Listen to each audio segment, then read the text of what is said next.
आज की हमारी कहानी का नाम है सच्चाई की जीत। यह कहानी शुरू होती है बावरपुर नाम के एक छोटे से गांव से। यहाँ दो भाई रहते थे, सोनू और राहुल। सोनू ईमानदार था और हमेशा दूसरों की मदद करता था, जबकि राहुल लालची और स्वार्थी था। सोनू का स्वभाव शांत और मददगार था, जबकि राहुल को केवल अपने फायदे की ही चिंता रहती थी। सोनू गांव में सभी का प्रिय था। वह हर किसी की परेशानी सुनता और अपनी सामर्थ्यानुसार उनकी मदद करता। गांव वाले सोनू की बहुत इज्जत करते थे। दूसरी ओर राहुल ने गांव वालों से कई बार धोखेबाजी की थी, जिससे गांव वाले उससे दूरी बनाए रखते थे। एक दिन सोनू अपने मित्र मोहन के साथ जंगल की तरफ जा रहा था।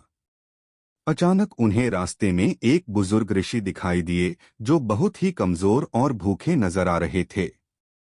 सोनू ने तुरंत ऋषि के पास जाकर उनसे कहा, प्रणाम ऋषि जी, क्या मैं आपकी कोई मदद कर सकता हूँ? बेटा, मैं कई दिनों से भूखा हूँ और मेरे पास रहने की कोई जगह नहीं है। ऋषि जी, आप हमारे साथ हमारे घर चलिए, हम आपकी सेवा करेंगे। मधु, जल्दी आओ, देखो हमारे घर ऋषि जी आए हैं। मधु, जाओ ऋषि जी के लिए खाने पीने का प्रबंध करो। सोनू और उसकी पत्नी की सेवा देखकर ऋषि जी बहुत खुश हुए। उन्होंने खुश होकर सोनू से कहा, सोनू, तुम बहुत ही नेक और ईमानदार व्यक्ति हो। मैं तुम्हें आशीर्वाद देता हूँ कि तुम्हारे पास कभी धन की कमी नहीं होगी। ऋषि के आशीर्वाद से सोनू के पास अचानक बहुत सारा धन आ गया। मधु, भगवान की कृपा से हमारे पास बहुत पैसा आ गया है। मैं चाहता हूँ कि हम यह पैसा लोगों की मदद के लिए इस्तेमाल करें। जी, मैं भी यही चाहती हूँ कि हम यह पैसा लोगों की मदद के लिए इस्तेमाल करें। जैसे हमारे गांव में कोई स्कूल नहीं है, क्यों न हम कोई स्कूल बनवाएं? हाँ मधु, हम स्कूल के साथ साथ हॉस्पिटल बनवाएंगे, क्योंकि हमारे गांव में हॉस्पिटल नहीं है। हमें इलाज के लिए शहर जाना पड़ता है। हाँ, आप बिल्कुल सही कह रहे हो, मैं आपके साथ हूँ। उसने गांव में स्कूल, अस्पताल और कई अन्य सुविधाएं बनाई।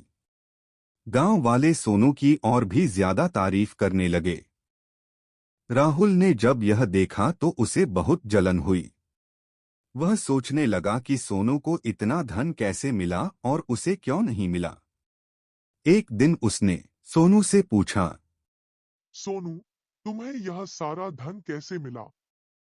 भाई, मैंने सिर्फ ऋषि की मदद की थी और उन्होंने मुझे आशीर्वाद दिया।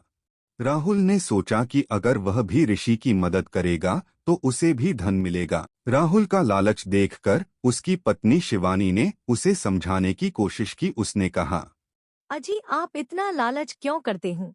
लालच करना अच्छी बात नहीं है।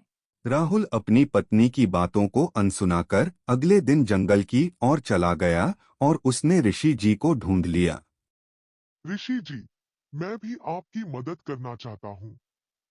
ऋषि ने राहुल की आंखों में छल की चमक देखी और सब समझ लिया।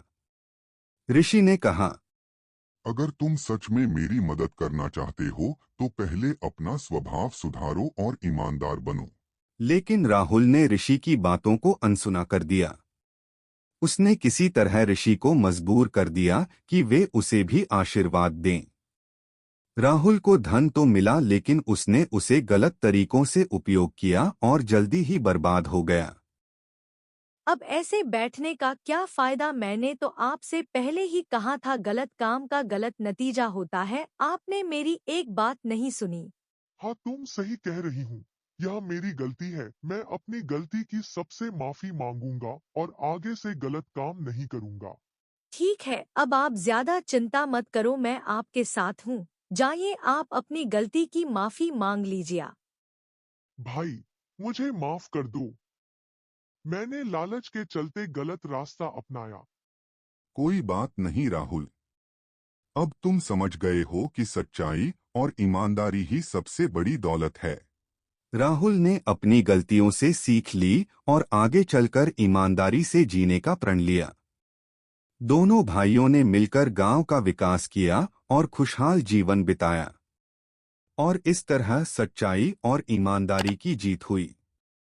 दोनों भाइयों की कहानी गांव में एक मिसाल बन गई और लोगों ने उनसे प्रेरणा ली। धीरे धीरे पूरा गांव खुशहाल और समृद्ध हो गया और सोनू और राहुल की मित्रता और भी मजबूत हो गई। Thanks for watching.